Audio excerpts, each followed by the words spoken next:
song for today is of course Redbud Tree, and I'm obviously following the steps of one and only Justin Guitar here, who just recently uploaded this, just two weeks ago, uploaded a great lesson on this song, really in depth and with so many great little details and insights. He actually got Mark himself sending him stuff, which is pretty remarkable if you ask me. And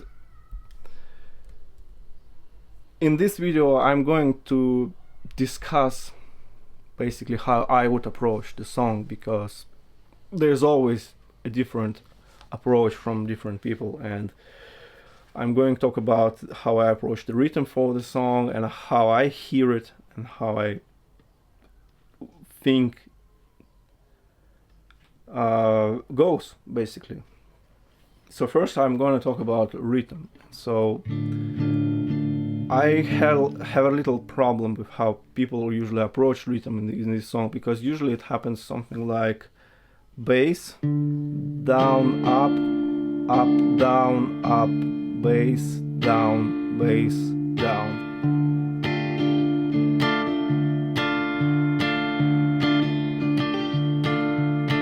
And also notice here I'm actually using one bass here note, one bass note, so that would be bass, up, down, up, bass, down, bass, down.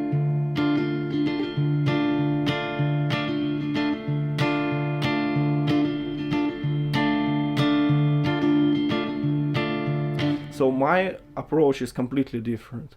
I think of this song as like it starts with this bass drum, boom, boom, boom, boom, boom, boom, boom, boom, and I hear the rhythm guitar part of this song is a continuation of this thinking, and that would be applying actually two bass notes in this double bass fashion, and playing bass notes on every quarter note, and that would be.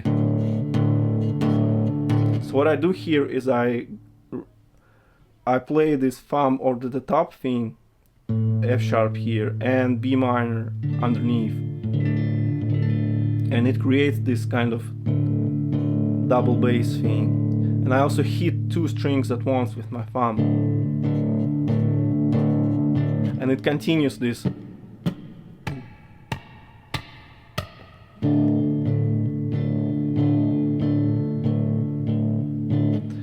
And if you combine it with the strumming and the B minor chord, it becomes something like.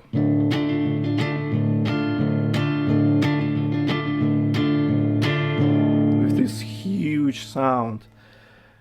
And another insight I actually got from teaching is that in that kind of strumming, I'm not just hitting bass note, then down, up, down, up.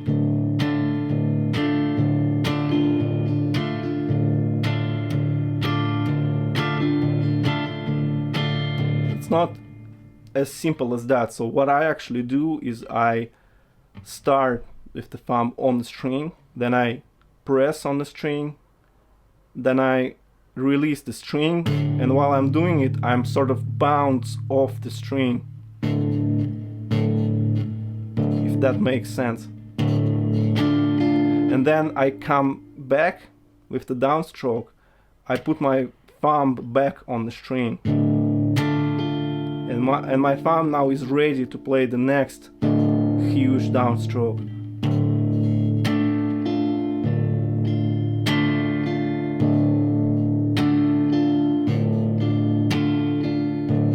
And what it creates is this, it accomplishes two goals at once. So the first, it mutes the string, so it's not just like.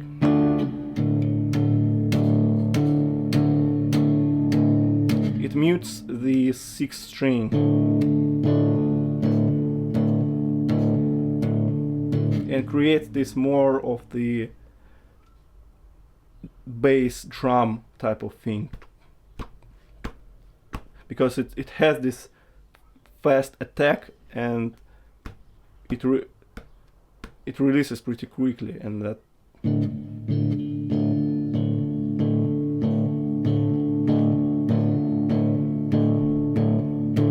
and I hear it more like that. And so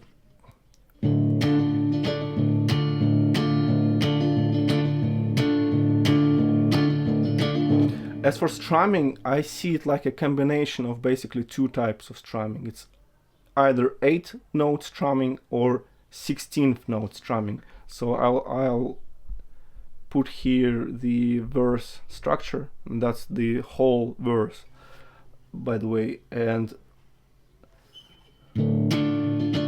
so it's either this 8th note strumming where it's bass and downstroke, bass, downstroke.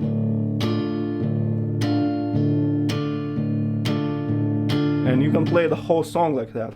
Or it's 16th note strumming, meaning it's all the time doing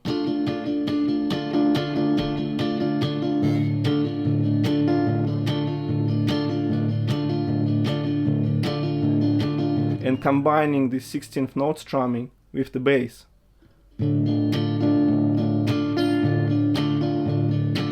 So it's either one or two of that, because I can play the whole song through using this 8-note strumming. That would be like this.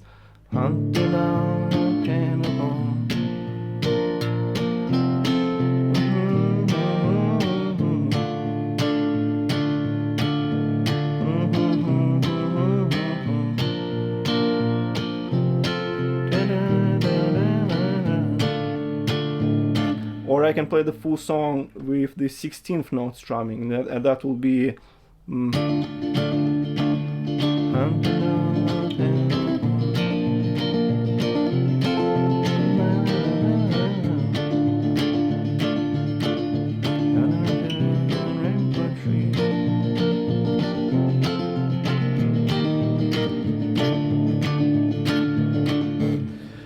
and that's two extremes. And of course, real song is somewhere in the middle.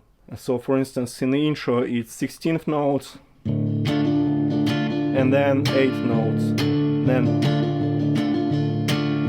and it switches back and forth. And usually at the end of the bar, or if there is a time signature change, it usually switches to a simpler strumming, 8th note strumming, bass down, just to accommodate this kind of rhythm. And of course, 16th notes strumming is too busy, and 8th note strumming is too simple. So the reality is somewhere in between, and that's the strumming portion of that. So it's now I'll go through the verse,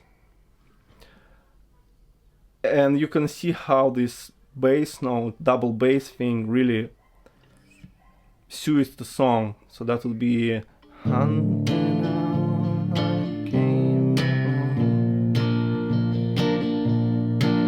G chord. I found that I accidentally hitting the first string sometimes, so I'm not doing it with one finger, but rather I actually come in with the ring finger as well, and I'm blocking the 5th string with the 2nd finger, and I continue with this bass downstroke, then D with A in the bass, and with the same double bass idea, and C with G in the bass, as always, one of the favorite chords Mark uses all the time. With the same, again, the same kind of a double bass idea. And as you can see, the idea of the verse is that it goes from B minor to A to G, and then from D to C to B, and that's the whole verse. It's like that.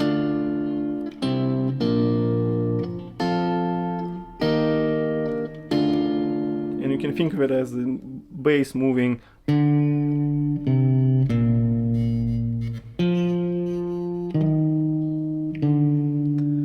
This is the idea of the verse here.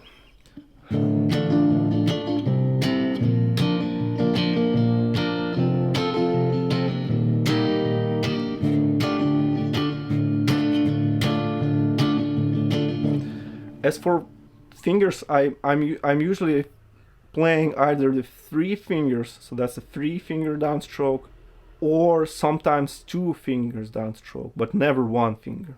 So it's never.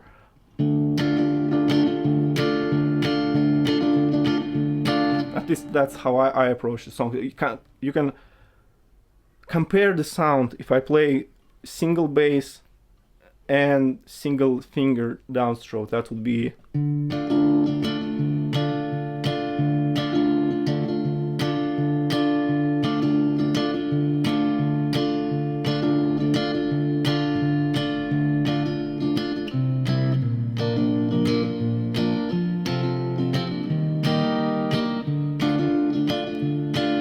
And compare it with that.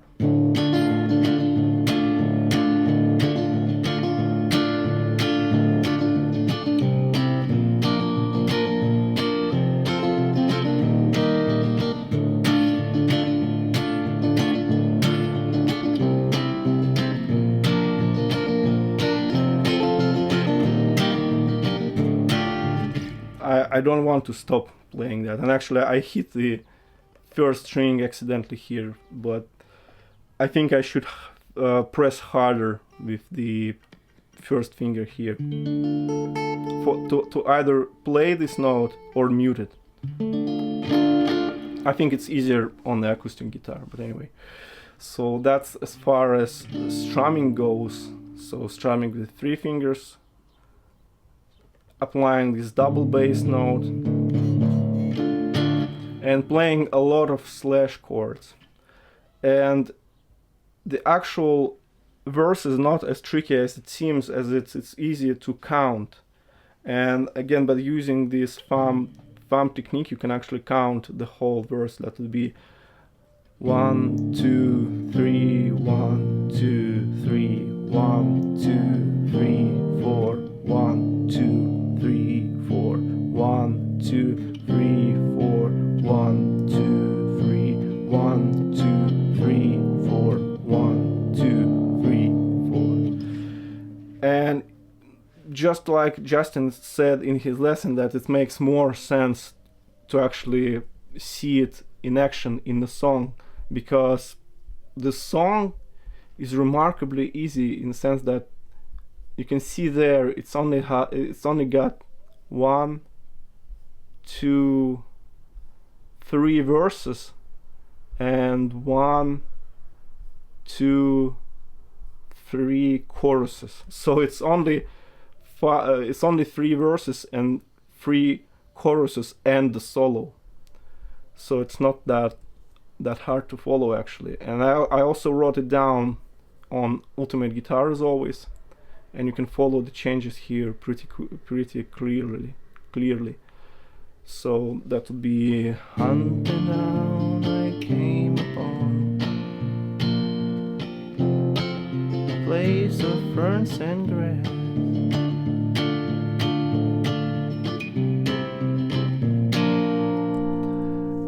And what makes this song especially approachable, that if you play it on your own, it's not that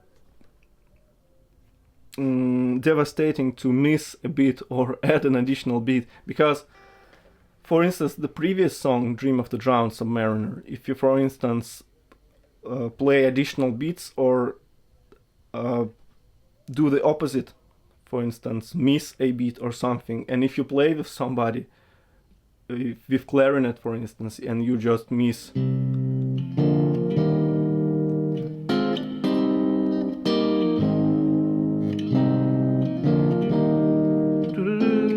so it goes like,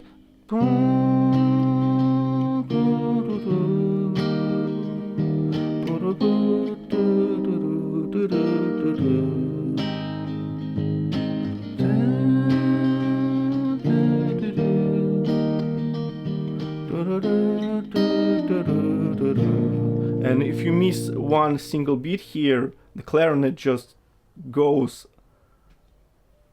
all over the place and it sounds awful.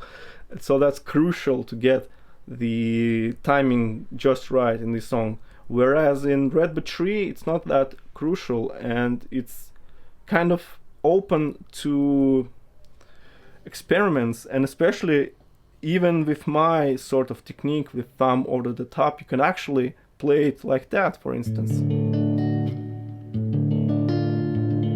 So with a little bar here, I'm able actually bar on the two bottom strings, but I am actually able to play this kind of sound.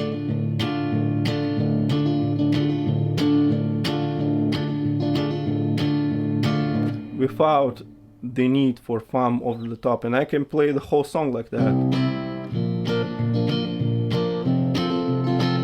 Next goes C Virginia bass and Redbud Tree.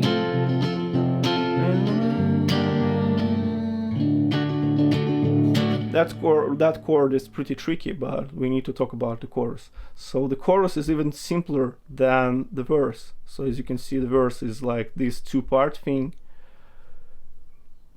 which is basically identical, save for a couple of time signature changes. But the idea is the same as B, A, G, D, C, B. And it continues like that and follows the lyrics. Kind of it follows between the words and stuff like that. I think that's the instance of lyrics being written first and then the melody. And so the chorus would be D with A in a bass, Redbud Tree, da, da, da, to E minor, da, da, da. And now I also reinforce that B major, also reinforce that with thumb over the top, and it creates this huge sound. Mark uses it all the time. And also this D with A in the bass is also huge, because it's got this kind of huge bottom end.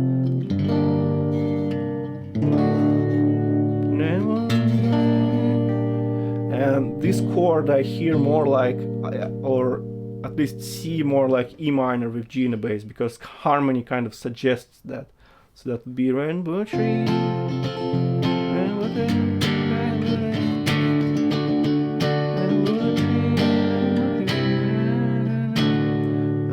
So I hear it more like E minor with G in the bass. But the chorus is simpler than the verse, only one time signature change basically on the first E minor here.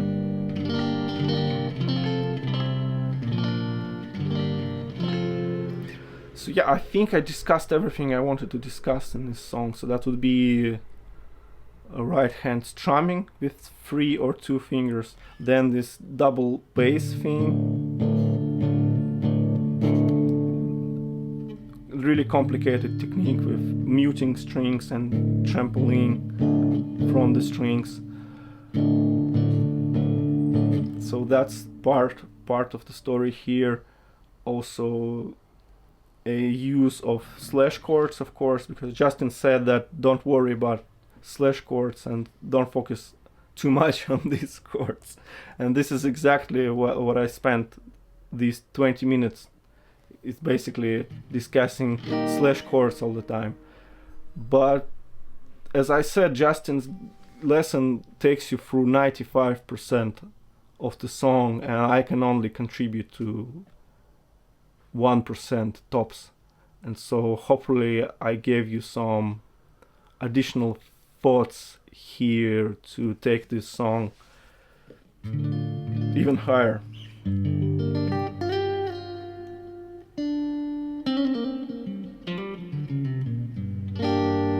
Love Justin, by the way.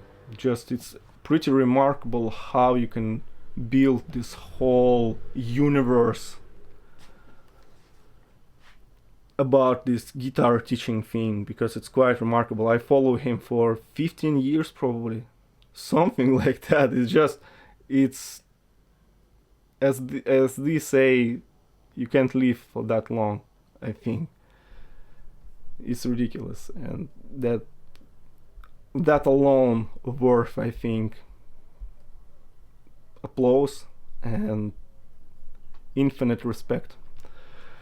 And so with that in mind, I hope you liked it. I hope you enjoyed it. I uploaded this song actually on Ultimate Guitar in this clear format, and I also tabbed it out, and so the link to the tablature in the description. And the tablature, by the way, looks like this. So just like this, it starts. This is the bass drum, pum pum pum pum pum, and then I come in with this 4 bass to the bar figure.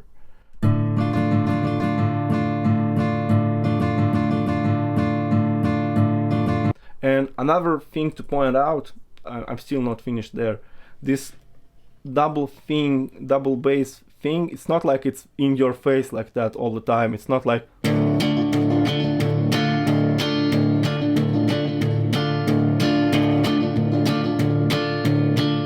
no, it's more subtle. Sometimes so subtle that it feels like it's not there. So it's something like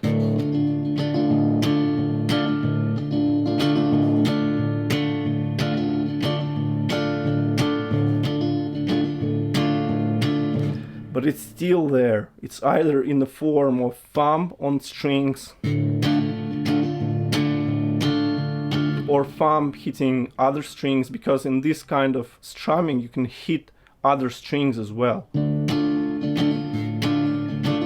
So it's not like always this double bass thing. Sometimes it can be 1 bass, sometimes it's 2 basses, and it's never this written in stone type of thing.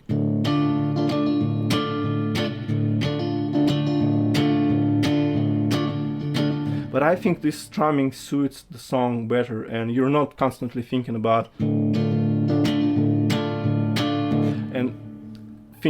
these missing quarter notes. And for sure these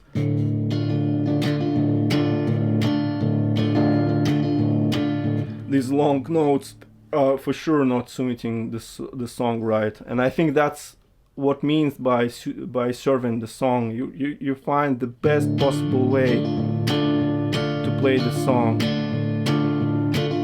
And I'm not quite sure, even from 90 songs I already covered, that I heard this type of rhythm before. So it's quite unique in that regard. It's the same thing like the Sultans of Swing. It's only one song that uses it.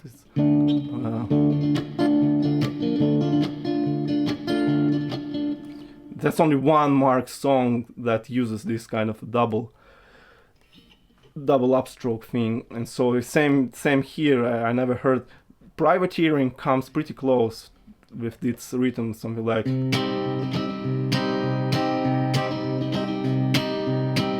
it's the same kind of idea with this bass on every quarter note, but not quite the same as Redbud Tree, and that's I think what makes this song especially great. But anyway, thanks for watching, and I hope it was useful.